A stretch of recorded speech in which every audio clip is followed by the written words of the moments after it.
Assalamualaikum warahmatullahi wabarakatuh.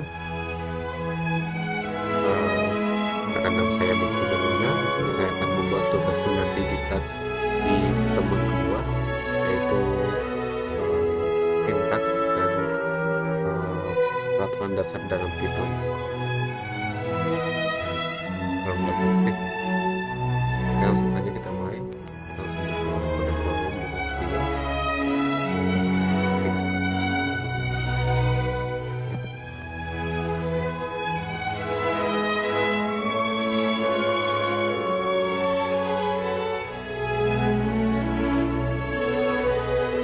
kita buka file seluruh.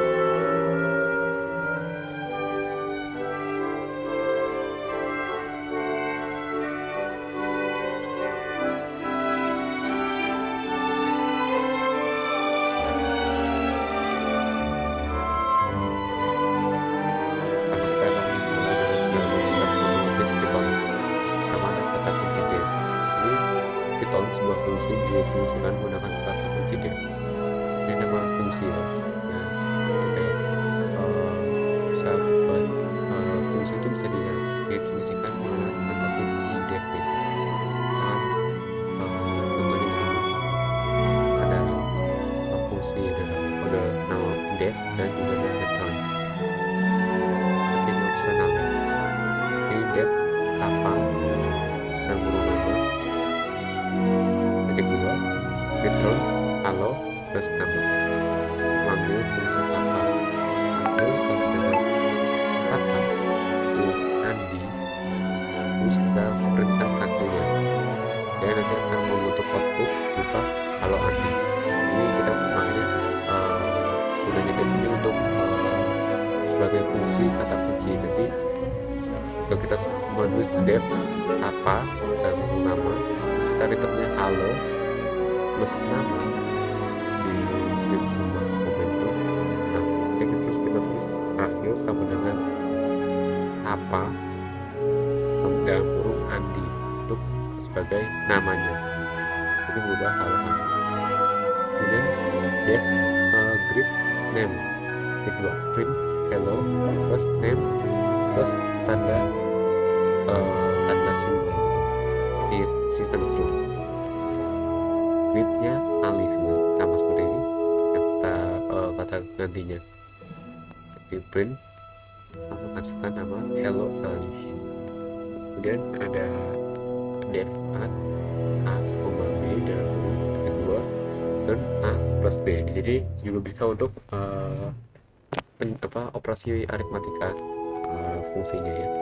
Def ini di threshold sama dengan a dalam kurung 3, atau x nya 3 terus atau ya a nya 3 lalu b nya 5. Print threshold, kita print kodenya itu threshold, outputnya atau jawabannya akan keluar berupa 8. Dan ada kata kunci lambda. Python lambda adalah kata kunci yang digunakan untuk membuat fungsi anonim atau fungsi nama. Lambda sering digunakan sederhana adalah satu baris kode. Format umumnya adalah lambda adalah argumen dan dua expression. Jadi kayak kita bisa membuat kata kunci atau fungsinya itu tanpa nama atau anonim. Jadi tidak ada identitasnya.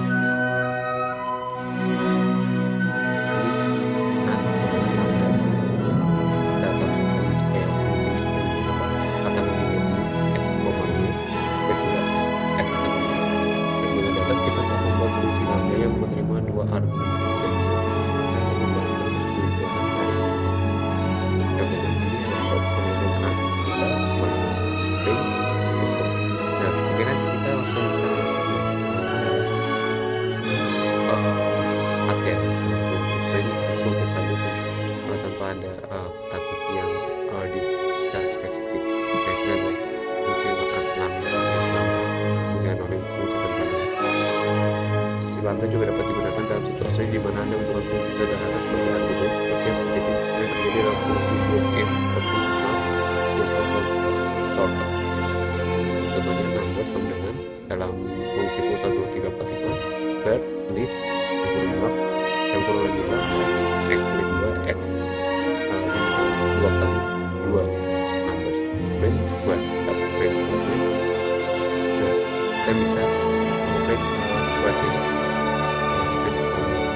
filters dan sorted di query. Dan kita coba yang contoh lainnya adalah numbers. Even numbers, we buat square sekarang even number list filter lambda x kedua x persen 2 kemudian ini 2 numbers dan even numbers hasilnya adalah di sini x ini adalah even number tuh kayak kata yang genap ya. Lalu kita print, kita bisa mendapatkan angka yang genap saja. Dan name Alice dong, kita punya dapat name untuk name sort name d lambda x dan x print sort name. Kita bisa print bisa dalam fungsi lain. Fungsi lambda saat menggunakan ketika Anda memerlukan fungsi kecil yang tidak akan digunakan dengan kode. Selanjutnya ada kata kunci kelas. Kelas di sini kelas name atribut terus ada method def method self argument method body pass. Def method 2 self argument method body pass. Nama kelas adalah nama kelas yang ingin Anda buat. Nama kelas biasanya diawali dengan huruf kapital. Atribut itu variabel yang terkait dengan kelas. Dan index atau objek dari kelas tersebut dapat memiliki nilai sendiri untuk atribut ini. Yang kedua, fungsi yang terkait dengan kelas. Dan metode ini dapat digunakan untuk melakukan operasi pada objek kelas tersebut. Self parameter ini merujuk pada instansiasi objek kelas tersebut. Def ini simetri. Def adalah kontensi yang digunakan untuk merujuk pada objek tersendiri. Ini class person. Def, fungsi def, init, self, name, x. Ini bisa kayak kita langsung membuat sebuah kode tentang perkenalan diri dari ini. Self name sama dengan name, self age sama dengan age, def greet kita halo gitu, hello. Kita bisa buat kode untuk menyampaikan printnya tuh hello my name is self name, I am self age years old. Membuat objeknya itu tadi hanya sebuah init ya. Nah, itu membuat objeknya yaitu person 1 Alice dan sini ada x nya adalah Alice, objek x nya dan 30 sebagai Alice self name dan 30 sebagai self age. Dan kita person 1 print, dan kita bisa print yaitu my name is Alice, I am 30 years old. Dan contoh di atas kita mendefinisikan sebuah kelas person dengan dua atribut name dan age dan sebuah metode greet yang kita catatkan dengan informasi tentang nama dan usia objek tersebut.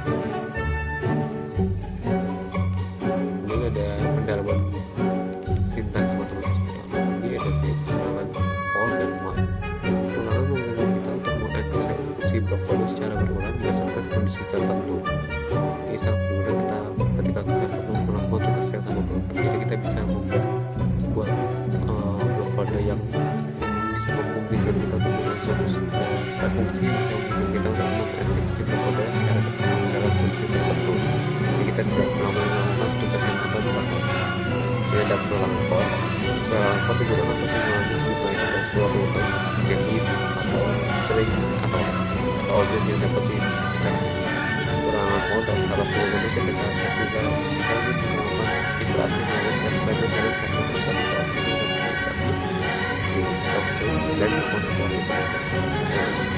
dengan dengan kuit sama fungsi kuit atau menjadi contoh for itu untuk mengulangan for kuit input dengan apple yang menjadi result eksekusi kembali. Terus di sini for input kita bisa membuat sebuah kode yang sangat contoh sini. Kita bisa membuat kode eksekusi yaitu angka contohnya dari 1 sampai 5. Jangan di sini kalau pemrograman kan dimulai angkanya dari 0. Kalau kita print ini bisa dapatkan 0, 1, 2, 3 dan 4. Ada 5 bilangan. Dan ada perulangan while. Perulangan while berguna ketika kita tidak tahu berapa kali kita perlu menjalankan kode, tapi kita tahu bahwa kita harus mengulangi sampai kondisi tertentu tidak lanjut. For example, i sama dengan 0, while i kurang dari 5, print i sama dengan 5, i sama dengan 0, while true, print i sama dengan 1, if i sama lebih dari 5, dan print. Pada tutorial di atas kita menggunakan ulangan while true untuk membuat perlawanan tak terbatas. Namun kita pernah tanyakan pernyataan if di dalam ulangan i sudah lebih dari 3 ya, kita model pada menggunakan pernyataan if. Jadi kita bisa membuat ulangan secara tak terbatas dengan menggunakan fungsi